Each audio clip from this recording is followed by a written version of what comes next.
Alright, this is Customize It, and we're back out here in the DRC, and we're going to work on welding that motor in. Yesterday I took off. I've been wanting to take one day a week off, and usually it's Sunday, the Lord's Day, but yesterday I took off Saturday, probably because I ate too much Thanksgiving.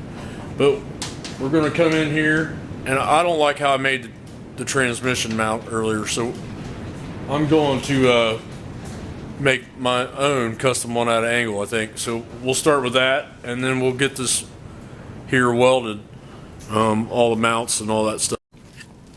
So it wasn't a complete waste of time to get this piece out, but instead of trying to make this strong by adding pieces and all that, I'm going to use this piece of angle, and I've just basically transferred the slots and all that over, and I'll put it up in the Bridgeport and copy this over, and then I'll cut it off, and we'll use this as a transmission mount. One thing will make the bolts easier to put in, and it's going to be stronger. Alright, so I got this set up in the Bridgeport. I'm going to slot these holes out. Okay, I got the two slots put in here. Now I'll cut this off and probably round these edges and make it look a little better. Over here at the bandsaw, we're going to cut it off now. Alright, so I got it all radiused on the corners and ground where it's going to be welded, and all the burrs taken off from the end mill. And I got a mark on here that should put that bolt right dead in the middle from the back of the transmission. And we'll put this in, and I've already pre-fitted it, so I know it'll bolt up, and it looks real nice in there. So we're going to put it in, and we're going to make the cross member right, and then check all our measurements. So I got everything in here perfect. I've checked it, it's all in line, and I've got that bracket made up now, and it's all ready to tack and weld. Everything looks real pretty, the heights are good, but I got to looking, this pipe has to come, this cross member is going to have to come out before it can come off the transmission, right? Which might not be a big deal, but you see that bracket right there? It is stupid close to have to come forward to come out. So I made these wrong. I need to remake these to where it cups from this side and the cross member comes out. So I get to remake these angles. I'm glad I caught it now, and before constantly having to fight this, to put it in and out, or just absolutely being impossible to do. Just it's stuck in there and it's not actually removable. So we're gonna remake these brackets to where this cross member comes out this way, and you put it in and out that way. Yeah, minor flaw, one of the dumb redneck custom things that I've done today, I guess. But I like this bracket a lot better than the other one. I just need to. I remade that. I'm gonna have to remake both sides of these. So we're gonna do that now. I got the new pieces laid out. I'm gonna cut them. I did buy new bolts, so this is gonna give me the opportunity to put the new bolts in instead of these old ones. Even though these probably grade 8 bolts. I mean, that looks like a motor bolt. The ones I'm gonna put in there are gonna be just grade 5. So, but it'll be fine for what I'm doing. Cross member. I'll put new bolts in. Maybe use lock nuts. I might not weld these. I might lock nut them like the factory did. But we're going to cut this out now and fix our little screw up that we didn't think through all the way. So I'm going to go ahead and transfer the holes like I did last time. Both sides of this. And then we'll be able to put it back in there, and hopefully it'll be able to function. So I got that side bolted up, and I've cross drilled this side. I'm gonna bolt it up, and then we're gonna put it in the truck. Alright, so I got this to where now that cross member unbolts and the whole thing goes out the back and down. And what I've done is I've set up this framing square on a piece of angle and clamped it to it. And I ran a string from the center. I put the framing square up here and found the center of the transmission. And then in the back there, I got it tied to the center of the yoke like I did last time. What that allows me to do is I can come in here and put the framing square up against the string and pull from the frame measurements all the way from the back where the yoke is all the way up to the transmission. And when I do those measurements, my offset's fine, and I have, you know, basically I can hook onto the square, come over here and look at my measurement, and then I can move the square up in the frame and close to the string but not touch it. And then check my measurement.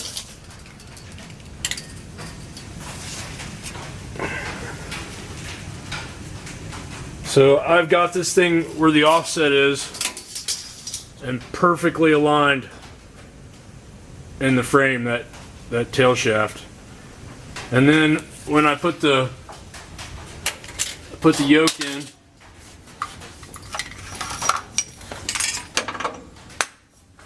put the yoke in here.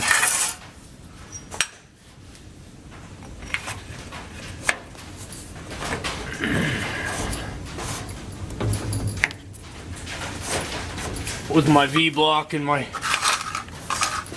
protractor. Remember, we checked the back of the rear end and it was at 0 degrees, so we'll clean the magnet off here on this thing. And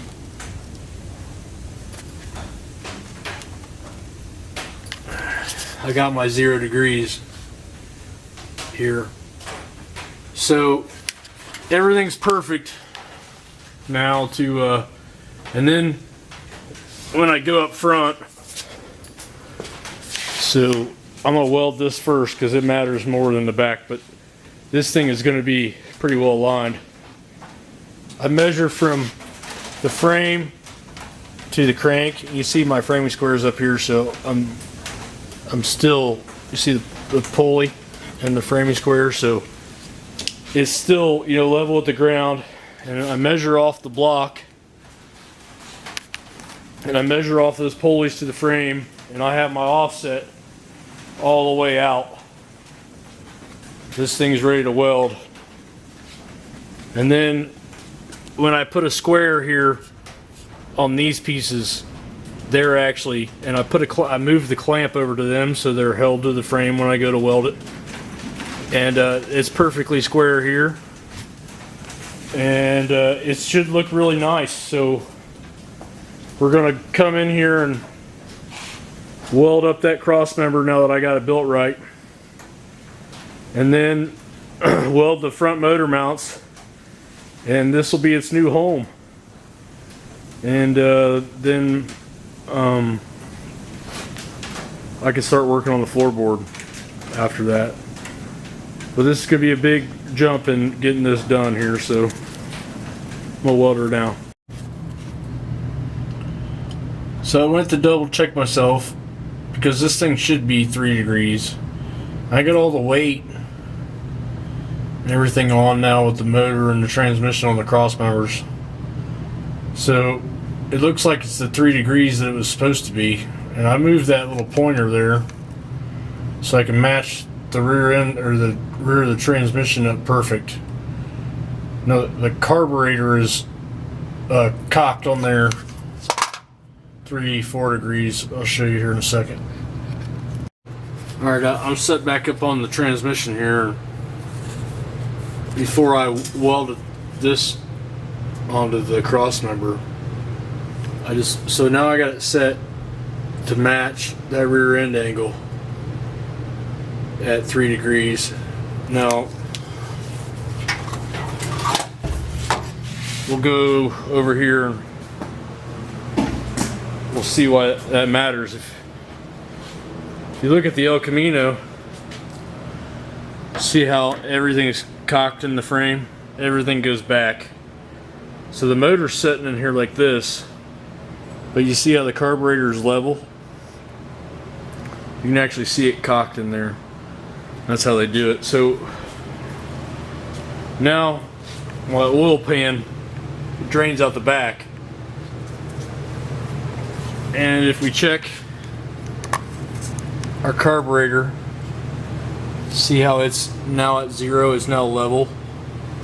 Ignore that pointer there. Let me put the pointer over here on 0. So you see how we're now basically 0. And we'll walk over here to the tunnel ram. This is why it's gonna matter. If we look at our tunnel ram,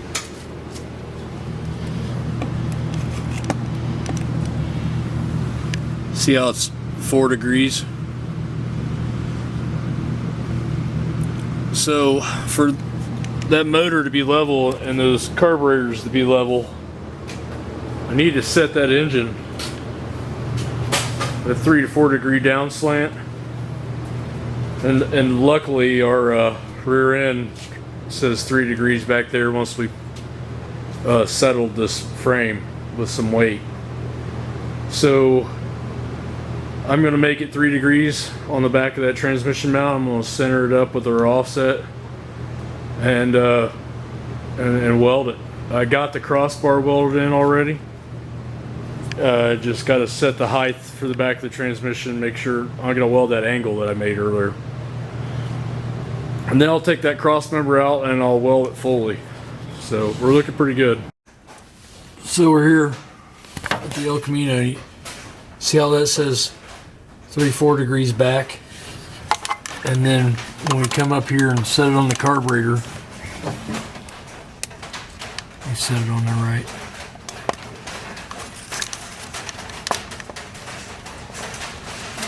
See how it says 0 degrees? So we need to do the same thing over here. See how that's 3-4 degrees back?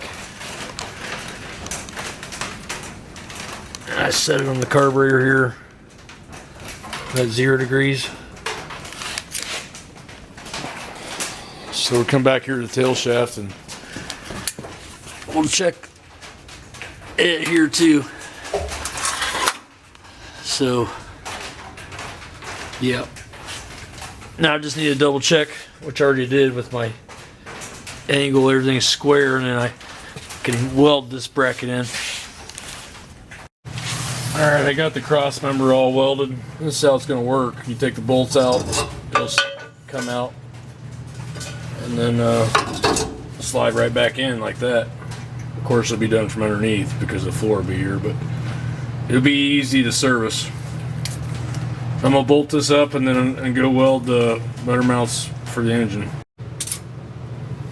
So I got it all welded. I'm just going to double check. Get down through here. I've done this with the square and everything, but it's dead nuts all the way. And I checked the frame back there in the back over all the way. I just put this inside that frame like so and scooted it all the way down. She's dead nuts on straight. I got my carburetor angles gonna be right.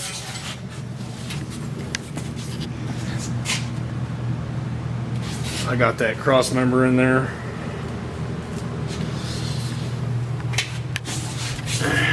I'll set the camera down here for a second. So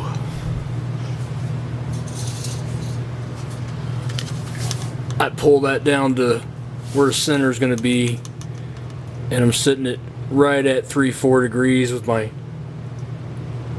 drive shaft angle. So we're looking real good there. These angles match. I'm in line with the frame. Angles match. Carburetor's going to be good. This cross member is all welded and bolted. So I just need to go up front now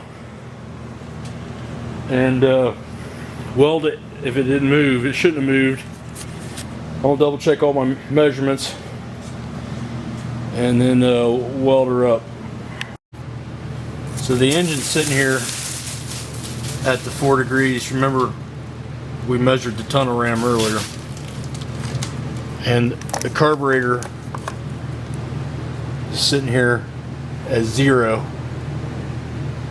So we'll be in real good shape for the float bowl to be level. I just need to come in here and check. I've been double, triple, measure, measure, measure, measure, measure, measure, and then measure again. And I'm pretty sure it hasn't moved, but I'm gonna weld these motor mounts in now all the way around. We do that, we'll have the motor and transmission installed in the old girl. Yeah, okay. Alright, I got the motor mounts burning there on both sides. So I've got the hoist unhooked, and we're going to put that tunnel ram, just set it on there. We gotta see it. We gotta see it happen. So that's the next. I got all the bolts out of this old two barrel. We're gonna pop that stock manifold off and set the tunnel ram on. See what it looks like. So I just put some tape over the intake because it's going to be off for a while Chris rebuilds the cars for me at Chris's carb shop. So we're going to put that intake on there now and see what the tunnel ram looks like. Alright, so I got the tunnel ram set on there now, and if you see, it's at 0. Carburetors are, so the floats or the bowls in here. So that float's going to work in the bowl.